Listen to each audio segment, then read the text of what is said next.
Starting with Munir, because this is business and finance and entrepreneurship actually session. This is going to represent the true spirit. How can you make it? So Munir, a quick word, and actually, how can we all open 60 branches like this? Thank you very much. Thank you to the British Pakistan Foundation and WCOP for inviting me here, and thank you, and the pleasure to be here in front of His Excellency and all guests. My name is Munir Hussain. I'm the CEO of TVapex, a chicken concept that evolved here in 2006. British-born, Pakistani origins, and very proud of and blessed to be from Pakistan. My father came here in the early 60s, and what motivates me, he tells me that he used to share a room with 16 people, 8 on shift, doing bus conductory, and 8 sleeping. And it was easier to sleep in the bathtub at times than it was in the room, because the room was very small. So I think about that, and I'm so proud of the hard work he did and the foundation he gave me and my brothers and sisters. I'm at the University of Westminster, so I know there was a couple of University of Westminster students here. So yeah, business. I've got into the property business in the just after the '92 recession, so I got to learn from my father and what happened in that recession, and then I myself faced the credit crunch of 2008, talking about problems faced and solutions applied. TVapex is a concept developed in 2006. I went to a London agency and I want to come up with my own concept, brand. I want to bring piri piri, the words in, and I don't know anybody called TVapex, but TVapex piri piri evolved and developed. Now, the two things I said to the design agency, I want, when someone looks at my logo, one, they can't tell there's an Asian behind it and they have to dig a bit deeper. When in Rome, do as the Romans, because we wanted to expand globally, and I hadn't even set it up. And two, halal will be a halal brand, but it's not going to be in your face halal. It was very interesting. The first night we opened the store, this auntie came into the store and asked for me, and she was very upset, and she said, what sort of name have you given this business? I said, why auntie, what's happened? And she says, you can't tell a Pakistani owns this. I was like, auntie, I'm really sorry, I think I got this wrong. And in my heart I was like, yes, that's what I wanted. And then she said, dusri gal sun meri. And I said, ji auntie, and how do I know it's halal from TVapex? I said, auntie, there's a sticker in the window. I said, well, okay, I'll think about that. And again, she answered the two questions that I had. Without one store, I started trademarking various countries over the world. I approached Ernst & Young to set up my Cypriot holding company and do all sorts of crazy things, because I had a dream and vision that I'm going to take this to the world. So it started evolving, developing, growing.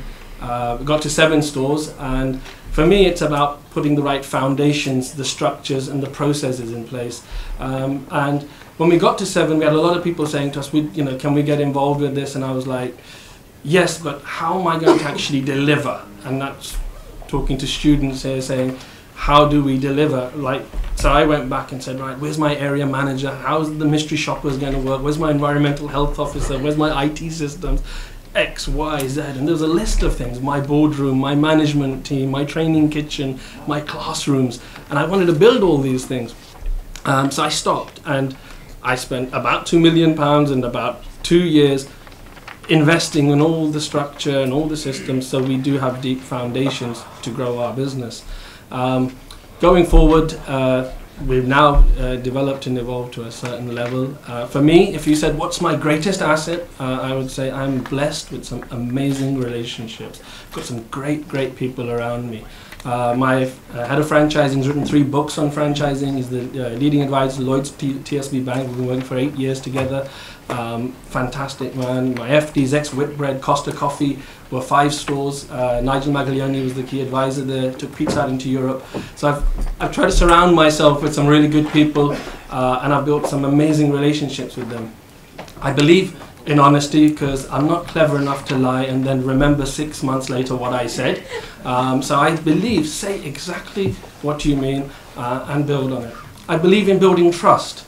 Building trust takes time, and I say to people, let's take time. Let's take time, let's build a level of trust. Today, I may be talking a good game, it might sound great, but you know what, you walk out of here, go 200 yards down the road and say, yeah, okay, not sure about this guy. 6 months time, still I'm sure that I won't be 100% there, we'll be better and we'll move to a better space. I believe in creating systems and structures of support, so supporting each other, supporting the growth of the business.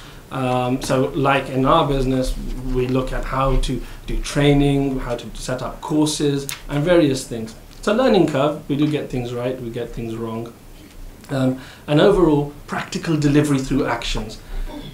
What we say and what we do is very important. So we try to deliver through our actions and match our words. Again, so as relationships evolve, develop and flourish. So as I said, the greatest asset, I have some amazing people.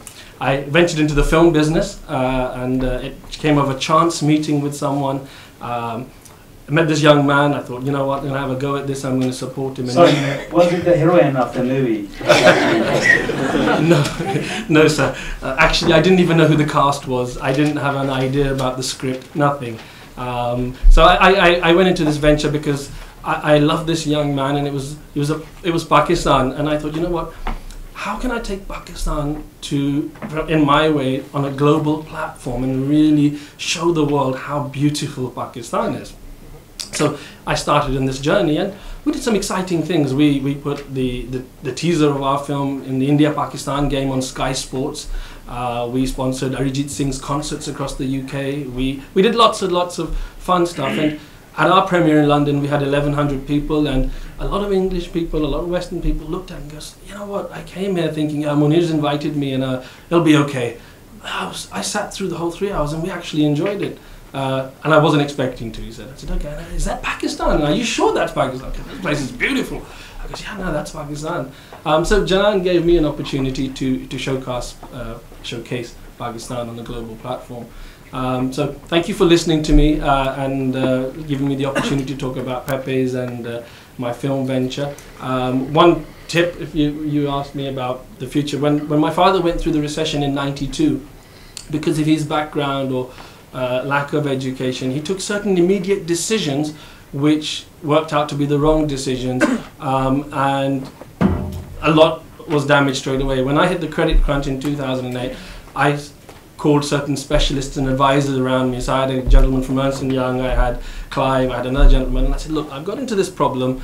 Let's analyze and look at what are the possible solutions. How can we really work this? So instead of I take my trousers off first, I actually just loosen my collar button and get away with losing my tie. And that advice and guidance in a problem situation was really helpful. Thank you very much. Very